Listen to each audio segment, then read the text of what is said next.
My girlfriend likes to tell me about her dreams. It's usually innocuous shit. You were there, and you were there, and you were there type of stuff. One night we're laying in her bed. It's maybe 3 a.m. She decides to tell me about her dreams. Oh joy. She tells me she used to have night terrors when she was very young. She'd have nightmares almost every day, but night terrors would come on Tuesdays. She hated sleeping in general, but she dreaded it on Tuesdays. The worst part was how long they could last. One Tuesday night, she dreams that everyone was gone. Not everyone in her family, but everyone in the city, perhaps the whole world. When she tried to watch television, there was just static. The phones would ring, but no one ever picked up. There was no one at all.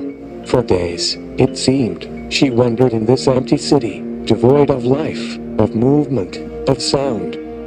The wind did not blow, birds did not chirp, the waves from the lake did not crash, for they never formed at all.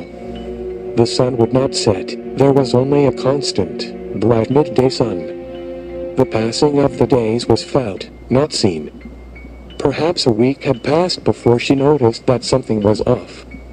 There was a sound, a high keening noise, very faint, but definitely there. More days pass before she sees them. Only in the peripheries of her vision at first. She could not be sure they were anything, yet.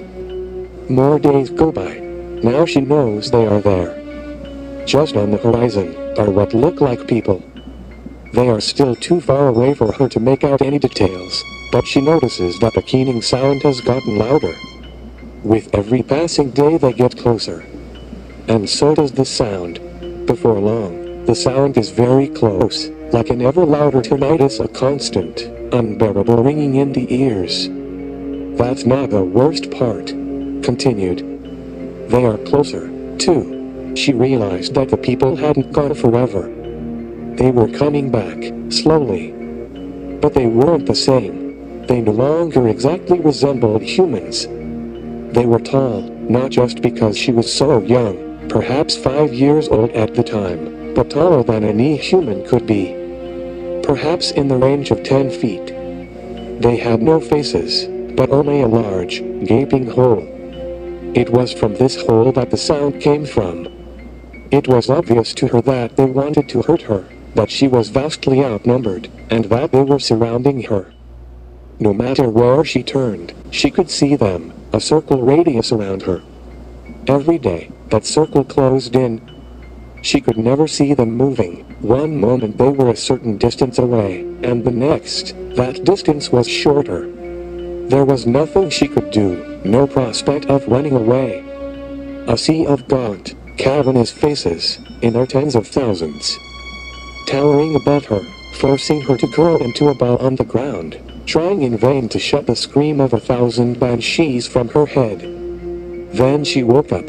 Terrified, she ran to her mother's room, crying, telling her all about her horrible dream. Her mother is French, and sang to her a French lullaby to calm her. So she held her, and sang to her comforting words that she couldn't understand.